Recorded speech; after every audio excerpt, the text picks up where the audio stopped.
키어라! 안녕하세요 여러분. 와인기회의 이나입니다. 첫 영상으로 제 최근 최애 와인이 된 발리, 무려 발리의 수장이신 와인메이커 젠 파와 함께하는 테이스팅 영상을 준비했어요. 영상은 화이트 편, 레드 편으로 2부에 걸쳐 소개드릴까 해요.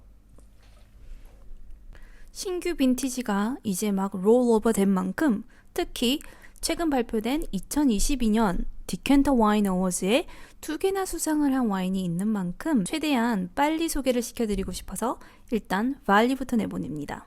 저는 발리 와인을 작년에 센트럴 오타고에서 처음 마셔보고 굉장히 충격을 받았어요. 이런 와이너리가 존재한다는 것 자체가 너무 감사하다고나 할까요? 개인적인 테이스팅 노트는 나중에 따로 포스팅을 하도록 할게요. Started in 1998 by Grant Taylor, who is a esteemed winemaker in his own right, and I sort of took over captaining the winemaking team in 2016, more or less. 2015, I joined and we made the wines together, and then it kind of became my job to look after these beauties. And we've introduced a few new wines over the last 7 years since I joined. But Grant's vision from the very beginning was about sense of place and about expressing what we would call sub-regionality, so finding the best sites in the growing areas that we think are really interesting and showcase those. And that's sort of evolved now. I kind of, if it's across, I think there's kind of two axes of what we do, meet in the middle, and one is the expression of sub-regionality, which we'll see today, and the other is the expression of seasonality, which we'll be able to demonstrate with our Bendigo Pinot. So for us, one of the magic things about wine is seasons are unpredictable, and each season has its mark. That's probably as important as the mark of our interpretation of these sites. So if I had to sum up Valley, it's that where seasonality meets sub-regionality, that's us. So starting with Riesling, the Waitaki is in North Otago, so you can sort of see by your abbreviated map that it's not particularly close to Central Otago. It's about 2.5 hours away from the winery through a mountain pass. So a day like today, when it's snowing up high down there, you wouldn't want to be driving it. And you can also see that it's close to the sea.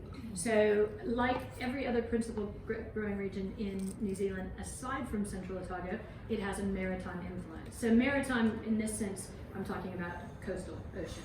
So that coastal influence in terms of the Waitaki is one of its challenges. So you get these eastern weather patterns coming up through that valley. So you can also see that it's a big river valley. So those eastern weather patterns come up in the late afternoon, and it really kind of closes down the ripening window daily because it cools off quite a lot. Waitaki was started as the first plantings in the Waitaki were 2000. So the first vintage was 2004. And Valley has made wine every vintage that wine has been made in the Waitaki. So I believe it's the youngest growing area of significance, or let's put it this way, the youngest growing area that has its own GI.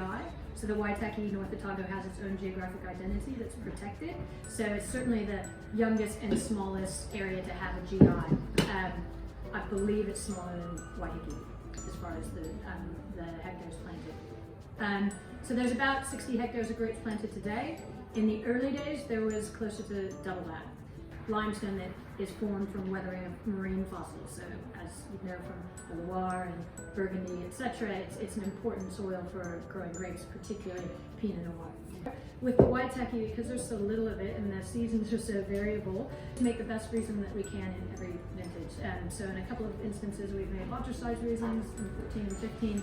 Since then, we've made off-dry Rieslings ranging from 9.8 to 33 grams. Now we've moved on to Brie. So this is a new wine for us, also from the Waitaki. When we bought our vineyard in 2017 in the Waitaki, so we've been a player since the beginning, but we finally put our stake in the ground and bought a vineyard. It came with a hectare of Brie, and so we decided we needed to make a wine from it. And this inaugural release is a wine that we're going to carry on making. So this is the new direction for us for white Pinot Gris. We used to make Pinot Gris in Gibson, but we've decided to concentrate on fruit from that vineyard into our skins ferment Gris. So what's unique about this wine is that it's mostly barrel fermented and it's bone dry. So it's drier than most Chardonnay. But it's got a real richness from the fermentation in oak and a little bit of fruit sweetness. So when we've been showing this to foodies and chefs, they just go wild because there's so much that you can do in terms of pairing it with different kinds of food. Both of these wines are great for the cellar. 10 plus years for both of them. So moving on from Waitaki West to our Rio McCoy Orange Pinot Gris. So this is a wine that we've been making for 7 seasons. So this is the 7th release. And 7 years ago, orange wines weren't such a thing in New Zealand. Everybody and their brother wasn't making them, and then most of the people who are making them were making them in this real funky sort of way. When we set out to make this wine, it was born of kind of a couple of things. One, I'd come from making a lot of rosé, and it was kind of a wine that I had to make a lot of, so I wanted to do it well. So I was sort of studied in rosé and my own beliefs on how to best make a beautiful Central Italia rosé. But at Valley, because of all the fruit we grow, for Pinot Noir it's too expensive to make a $30 rosé. So we decided to work with Pinot Gris because it was a variety that we had. Also, Grant's family is, his great-great-grandfather was a grape grower in Lombardy, Italy. So there's a real kind of cool tie to his personal history, plus the orange wines that really inspire us. So full skins fermentation, there are 3 or 4 ferments of this. So they range from, in terms of full cluster, the whole wine we have about 30% from memory.